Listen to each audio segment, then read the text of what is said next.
L'histoire de la vie de Jésus de Nazareth est le fondement du christianisme. Bien que les historiens et les théologiens s'appuient principalement sur les évangiles du Nouveau Testament, Matthieu, Marc, Luc et Jean, des recherches historiques et archéologiques ont également contribué à situer sa vie dans le contexte du judaïsme palestinien du 1er siècle, sous l'occupation romaine. Voici un aperçu de son histoire. 1. Naissance et enfance. Naissance. Jésus est né à Bethléem, en Judée, de la Vierge Marie et de son époux Joseph, un charpentier de Nazareth. La date exacte est sujette à débat, mais les historiens la situent généralement entre l'an 7 et 5 avenue Jésus-Christ, sous le règne du roi Hérode le Grand. L'évangile de Luc mentionne qu'il est né dans une mangeoire car il n'y avait pas de place dans l'auberge. L'enfance. Après avoir été visité par des bergers et des mages d'Orient, la famille de Jésus a dû fuir en Égypte pour échapper au massacre des nouveau-nés ordonné par Hérode. Ils revinrent ensuite s'installer à Nazareth en Galilée, où Jésus grandit. Les évangiles mentionnent très peu de choses sur son enfance, à l'exception d'un épisode où, à l'âge de 12 ans, il est retrouvé au temple de Jérusalem, discutant avec les docteurs de la loi et les étonnant par sa sagesse. 2. Début du ministère public. Le baptême et la tentation. Vers l'âge de 30 ans, Jésus est baptisé par Jean-Baptiste dans le Jourdain. Cet événement marque le début de son ministère public. Il se retire ensuite dans le désert pendant 40 jours, où il est tenté par le diable. Les premiers disciples. De retour de sa retraite, Jésus commence à prêcher et à rassembler ses premiers disciples, dont les plus connus sont Simon-Pierre, André, Jacques et Jean. Il en choisit 12, qui deviendront ses apôtres. 3. Le ministère en Galilée et la Passion. Enseignement et miracles. Pendant environ 3 ans, Jésus parcourt la Galilée, la Judée et les régions environnantes, enseignant les foules par des paraboles, histoires courtes avec une morale, et accomplissant des miracles. Il guérit les malades, expulse les démons, nourrit des milliers de personnes avec quelques pains et poissons, et ressuscite même des morts. Ses enseignements se concentrent sur le royaume de Dieu, l'amour du prochain et la repentance. Le chemin de la croix. Ses prédications et ses actes, en particulier le fait qu'il se revendique comme le Fils de Dieu, le mettent en opposition avec les autorités religieuses juives de Jérusalem, les pharisiens et les sadducéens, qui voient en lui une menace à leur autorité. L'un de ses apôtres, Judas Iscariote, le trahit pour 30 pièces d'argent.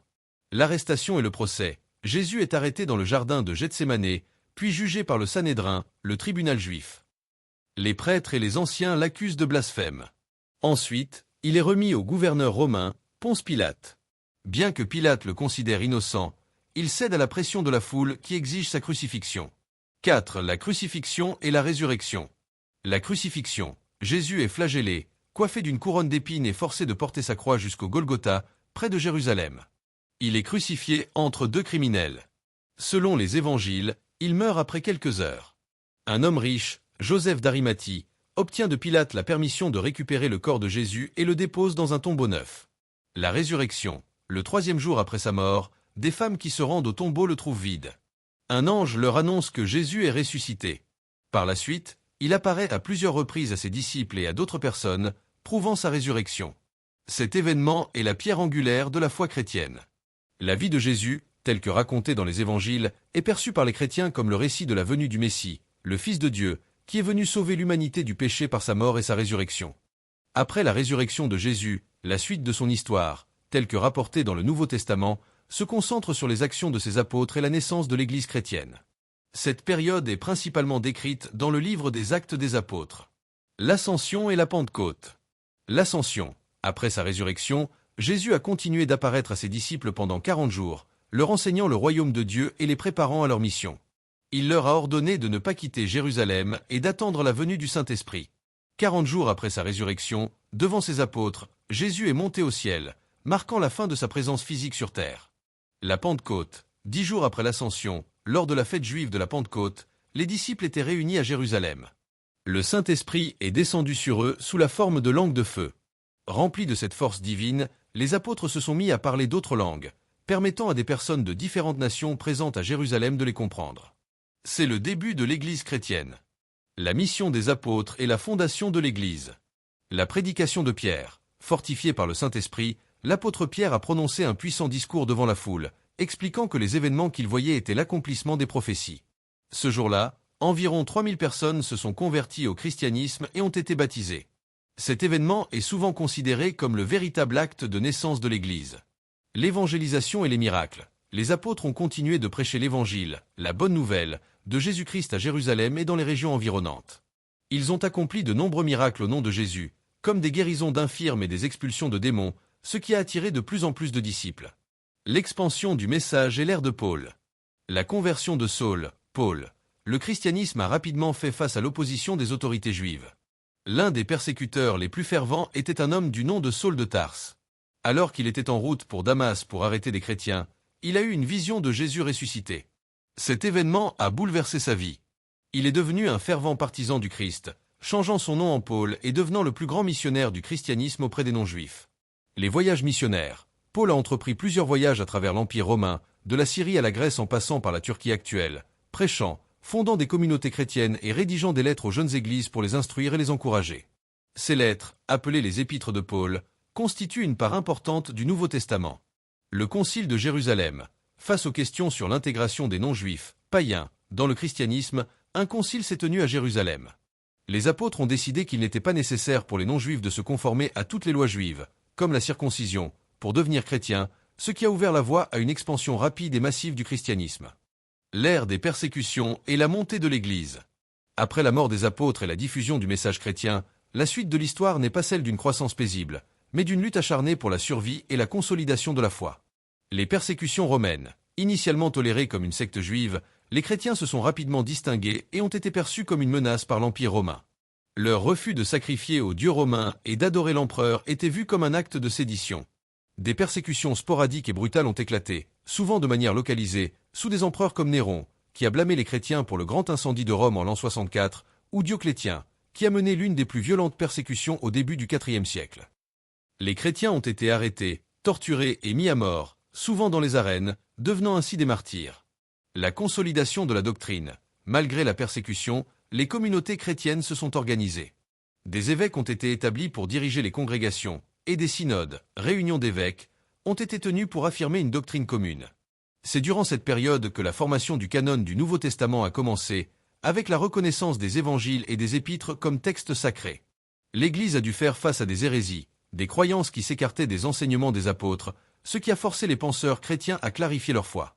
Le tournant de l'empereur Constantin. Le sort de l'Église a basculé au début du IVe siècle. En 313, l'empereur Constantin Ier, après avoir vu une vision de la croix avant une bataille, a promulgué l'édit de Milan. Cet édit accordait la liberté de culte à tous les citoyens de l'Empire, mettant officiellement fin aux grandes persécutions contre les chrétiens. Constantin a ensuite soutenu financièrement l'Église, a construit des basiliques et a joué un rôle clé dans la convocation du premier concile écuménique. La christianisation de l'Empire romain. L'édicte de Milan n'a pas fait du christianisme la religion d'État, mais il a ouvert la voie. En 380, l'empereur Théodose Ier a franchi cette étape en faisant du christianisme la religion officielle de l'Empire romain, interdisant le culte païen. L'Église, qui était autrefois une minorité persécutée, est devenue la principale force religieuse et politique du monde occidental. Les grands conciles. Après l'officialisation de la foi, l'Église a cherché à unifier sa doctrine.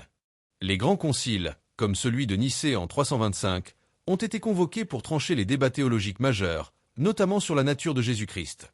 C'est lors de ce concile que le credo de Nicée a été formulé, un résumé des croyances fondamentales qui est encore récité aujourd'hui par des millions de chrétiens. À partir de ce moment, l'histoire de l'Église n'est plus seulement l'histoire d'un mouvement de croyants, mais elle devient intimement liée à celle des empires, des nations et de la civilisation occidentale. Le Moyen Âge et la division de l'Église. Après la chute de l'Empire romain d'Occident en 476, l'Église chrétienne est devenue la seule institution stable en Europe, jouant un rôle central non seulement sur le plan religieux, mais aussi politique, social et culturel. C'est au cours de cette période que le christianisme a connu une expansion massive, mais aussi de profondes divisions. L'évangélisation de l'Europe. Les moines et missionnaires ont joué un rôle clé dans la propagation du christianisme dans le nord et l'ouest de l'Europe. Des figures comme saint Patrick en Irlande ou saint Augustin de Cantorbéry en Angleterre ont converti des royaumes entiers. Les monastères sont devenus des centres de savoir, de culture et de préservation des manuscrits anciens, essentiels à la civilisation occidentale. L'essor de la papauté. À Rome, l'autorité de l'évêque, appelé le pape, a grandi, s'imposant comme le chef spirituel de l'Église d'Occident. Les papes ont commencé à exercer une influence considérable sur les souverains européens, agissant parfois comme médiateurs entre les rois et les empereurs. Le grand schisme de 1054, les tensions entre l'Église d'Occident, basée à Rome, et l'Église d'Orient, basée à Constantinople, ont augmenté au fil des siècles. Des différences de rites, de théologie et la question de l'autorité du pape ont mené à une rupture définitive. En 1054, le grand schisme a officialisé la séparation de l'Église chrétienne en deux entités. L'Église catholique romaine en Occident, sous l'autorité du pape. L'Église orthodoxe en Orient, dirigée par un collège de patriarches. Les croisades. De la fin du XIe siècle au XIIIe siècle, l'Église a mené une série d'expéditions militaires appelées les croisades. L'objectif initial était de reprendre la Terre Sainte, Jérusalem, aux musulmans, mais ces guerres ont eu des motivations complexes et des conséquences souvent tragiques. Bien qu'elles aient renforcé l'unité de la chrétienté occidentale face à un ennemi commun, elles ont aussi exacerbé les tensions entre les religions. Les ordres monastiques et la scolastique. Le Moyen Âge a vu l'émergence de nouveaux ordres religieux, comme les franciscains et les dominicains, qui ont cherché à ramener l'Église à ses idéaux de pauvreté et de service.